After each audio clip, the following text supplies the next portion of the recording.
নমস্কাৰ প্ৰিয় দৰ্শক, অন্য এটা ভিডিঅ'লৈ মই ভনিতে আপোনালোকলৈকে স্বাগতম জনাইছোঁ। আশা কৰোঁ আপোনালোক সকলোৱে ভালে আছে। আপোনালোকে ইতিমধ্যে আজি ৰেচিপিৰ কাৰণে কি সামগ্ৰী লৈছোঁ দেখিছে। গতিকে আহক দেৰি নকৰি এতিয়া ভিডিঅ'টো প্লে আগবাঢ়ো আৰু আপোনালোকে ভিডিঅ'টো সম্পূৰ্ণ কৰি চাই থাকিব। এইফালে মই থালখনত এয়া গুটি আলু লৈছোঁ। এয়া দেখিছেনে, একেবাৰে মিহিকৈ কাটি লৈছোঁ। আৰু এইফালে বেঙেনা লৈছোঁ। যিহেতু বেঙেনা সোনকালে সিজি যায়, সেইকাৰণে আলুখিনি বহুত মিহিকৈ কাটিব লাগে। আৰু বেঙেনাটো মই এনেকৈ দীঘলকৈ দিছোঁ, যিহেতু বেঙেনা সোনকালে সিজি যায়। আৰু এইফালে মই লোকেল ভকুৱা মাছৰ মূৰ লৈছোঁ এফাল, আৰু এইখিনি মাছৰ তেল। আজি ৰেচিপিটোৰ সামগ্ৰী ইমানেই। এতিয়া আহক ভিডিঅ'টো আৰম্ভ কৰোঁ। এইফালে মই কেৰাহী উঠাই দিছোঁ আৰু মিঠাতেল দি দিছোঁ। প্ৰথমতে মই মাছৰ মূৰখিনি ধুনীয়াকৈ ভাজি লওঁ।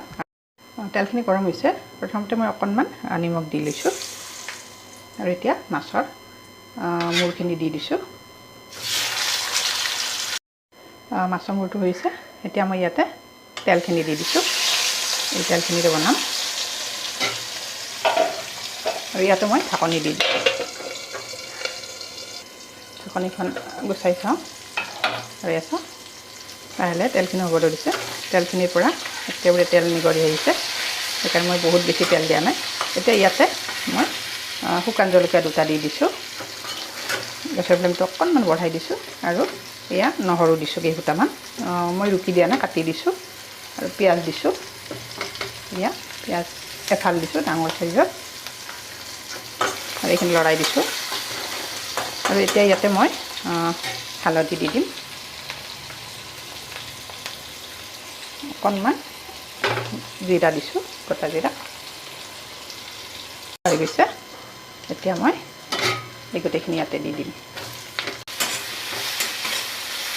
আৰু এইফালে মাছৰ মূৰ আৰু খাৰ লৈছোঁ, ইয়াত 2 চামুচ হ'ব। খাৰখিনি দিলেহে সোনকালে সিজিব। আৰু ইয়াতে অকণমান পানী এড কৰি দিম। আৰু এতিয়া ইয়াতে পানী দি দিছোঁ। এই বাতিটোৰে এবাতি দি দিছোঁ। আৰু এতিয়া ঢাকনিখন গুচাই চাওঁ কিমানখিনি সিজিছে। এটা খুব ধুনীয়া এটা গোন্ধ আহিছে। এয়া চাওকচোন কিমান ধুনীয়া হৈছে ৰংটো। আৰু এনেকৈ বেঙেনা খাৰ দিলে এবাৰ খোৱাৰ পিছত বাৰ বাৰ খাবলৈ মন কৰিব। আলু সিজি গৈছে। এয়া চাওক। এতিয়া ইয়াতে মই ভাজি থোৱা মাছৰ মূৰটো দি দিম। এতিয়া মাছৰ মূৰত থকা তেলখিনি গোটেই আঞ্জাখনিত লাগি যাব।